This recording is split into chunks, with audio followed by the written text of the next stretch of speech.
এই মুহূর্তে পাওয়া সবথেকে বড় খবর, জেল থেকে বেরিয়েই মমতাকে নিয়ে মুখ খুললেন অনুব্রত। কেষ্ট যা বললেন তোলপাড়। প্রায় 2 বছর অপেক্ষার অবশেষে নিজের বাড়ি ফিরে এলেন অনুব্রত মণ্ডল। গরু পাচারের মামলায় সাম্প্রতিক জামিন পেয়েছিল এই দুর্দান্ত নেতা। মঙ্গলবার সকালে সুকন্যাকে নিয়ে নিচুপট্টির বাড়িতে ফেরেন কেষ্ট। জয়ধ্বনি পুষ্পবৃষ্টির মাধ্যমে স্বাগত জানানো হয় তাকে। আজ 7 সকালে কলকাতা বিমানবন্দরে নামেন অনুব্রত সুকন্যা। এরপর সেখান থেকে রওনা দেয় বীরভূমের উদ্দেশ্যে। গাড়ি যখন বীরভূমে এসে পৌঁছায়, চারিদিকে তখন উৎসবের মেজাজ। অনুগামীদের স্লোগান। পুষ্পবৃষ্টির মাঝেই গাড়ি থেকে নামেন তিনি। কন্যা সুকন্যাকে নিয়ে ঢুকে যান বাড়িতে।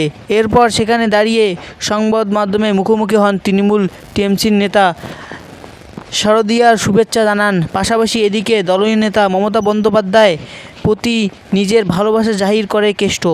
বলে, মমতা বন্দ্যোপাধ্যায় আসছে, মমতা বন্দ্যোপাধ্যায়কে আমি ভালোবাসি। গোটা বাংলা, গোটা দেশের মানুষ ভালোবাসে। আমার পায়ের অবস্থা ভালো না, শরীর যদি ভালো থাকে দিদির সঙ্গে দেখা করব। মঙ্গলে বীরভূমে ফিরেছে অনুব্রত। এদিকে আজই সেখানেই সভা রয়েছে মমতার।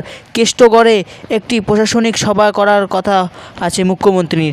জানা যাচ্ছে আরও একটি সভায় করার কথা রয়েছে তার। তবে কন্যা কবলিত এলাকায় পরিদর্শনে যাবেন বলে সেই সভা হয়নি, সংশয় রয়েছে।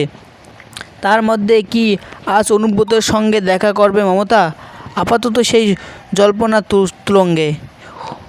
গরু পাচার মামলায় গ্রেফতার হওয়ার পরেও বারবার অনুব্রত পাশে থেকেছেন মমতা। তৃণমূল সুপ্রিমো বলে কেষ্টকে ফাঁসানো হয়েছে। একসঙ্গে জানিয়েছে দল তার পাশে আছে। স্বাভাবিকভাবেই অনুব্রত ঘর উপাসীন দিন মমতার বীরভূম আসা দুজনের সাক্ষাতের কল্পনা আরও তীব্র হয়েছে। এই বিষয়ে শিউরে বিধায়ক বিকাশ রায়চৌধুরী বলে, দেখা করবে কিনা সেটা উনিই ঠিক করবে। এখনই এই বিষয়ে কোনো কথা হয়নি।